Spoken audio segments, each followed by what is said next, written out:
আসসালামু আলাইকুম। আমি জেড ফাইভ জাহাঙ্গীর, আপনার বন্ধু।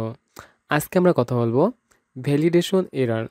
আপনি যখন আপনার কোনো ডোমেন কিনেন এবং কিছুদিন পর অথবা হঠাৎ করে দেখা যায় যে আপনার ডোমেনের নেম চিপে এই মেসেজটা দেয়।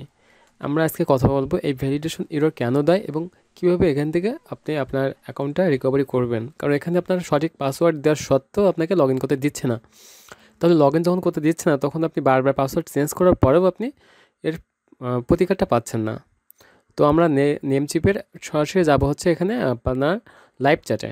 লাইভ চ্যাটে যাওয়ার সঙ্গে সঙ্গে ওরা আপনার ইনফরমেশন দিয়ে আপনার লাইভ চ্যাটে অপেক্ষা করতে হবে। এটা বিকাশের লাইভ চ্যাটের মতো না, আপনি যাওয়ার সঙ্গে সঙ্গে ওরা আসবে।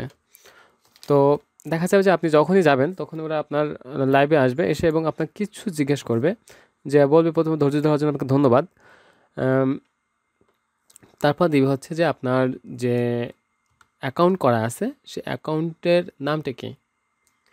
এই নামটা আপনি যখন দিবেন তখন ওরা চেক করে দেখবে যে আপনার আইপিতে কী সমস্যা হবে। This security mention is important protect client of attack aim competition their account. I have recommended the restricted removing the restricted from IP address, so please try to log in to account now. মানে আপনি যখন আপনার সমস্যাটা live চ্যাটে বলবেন, কিচ্ছু বলা লাগবে না, তাহলে ওরা আপনার আইপিতে একটা রেস্ট্রিক্টেড আছে, উপস্থিত যে আপনাকে সার্ভিস দিবে সেই আপনার এই রেস্ট্রিক্টটা তুলে দিবে, এবং তুলে দেওয়ার পর আপনি আপনার ডোমেনে তখন আপনি লগ ইন করতে পারবেন এবং পুনরায় আপনি ইউজ করতে পারবেন। এবার আসি এই ভ্যালিডেশন এররটা কেন হয়। এই ভ্যালিডেশন এররটা এজন্য হয় যে আপনি যদি মনে করেন যে আপনার ওয়ার্ডপ্রেস সাইটে আপনি থার্ড পার্টি কোনো প্লাগইন ইনস্টল করলেন, বা এমন একটা প্লাগইন ইনস্টল করলেন যেটা আসলে ভাইরাস ছিল, বা আপনার এই যে ডোমেন, এই ডোমেনে যখন অনেকেই আনইউজুয়াল ইউজার, যারা মনে করেন এই ডোমেনের মালিক না, তারা বারবার ট্রাই করেছে, বারবার ট্রাই করার পরে আপনার এই ডোমেনে তারা ঢুকতে পারেনি। না ঢুকতে পারার কারণে নেমচিপ মনে করছে যে এটা কেউ হ্যাক করার জন্য চেষ্টা করছে, এজন্য তারা সাময়িকভাবে বন্ধ করে দিছে, যেন আপনি যদি অরিজিনাল পাসওয়ার্ড দিলের জন্য এই অ্যাকাউন্টে হ্যাক না হয়। তো সেই ক্ষেত্রে আপনি কী করবেন, এই হ্যাক থেকে বাঁচানোর জন্য আপনি অবশ্যই সেকেন্ড স্টেপ ভেরিফিকেশনটা আপনি ওপেন করে নেবেন।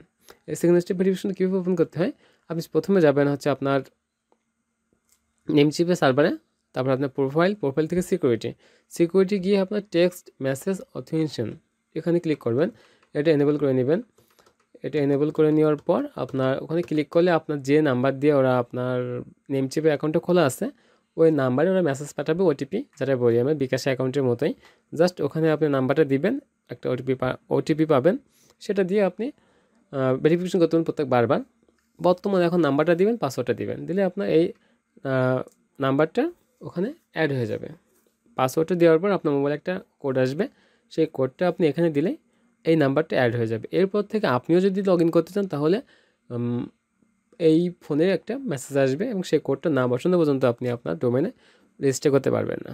তো আশা করি বিষয়টা বুঝতে পারছেন। লাইভ চ্যাটে গেলে আপনার সমস্যার সমাধান হয়ে যাবে, এবং সেকেন্ড স্টেপ ভেরিফিকেশনটা যদি আপনি ওপেন করে রাখেন তাহলে আপনার অ্যাকাউন্টে সমস্যা হবে না।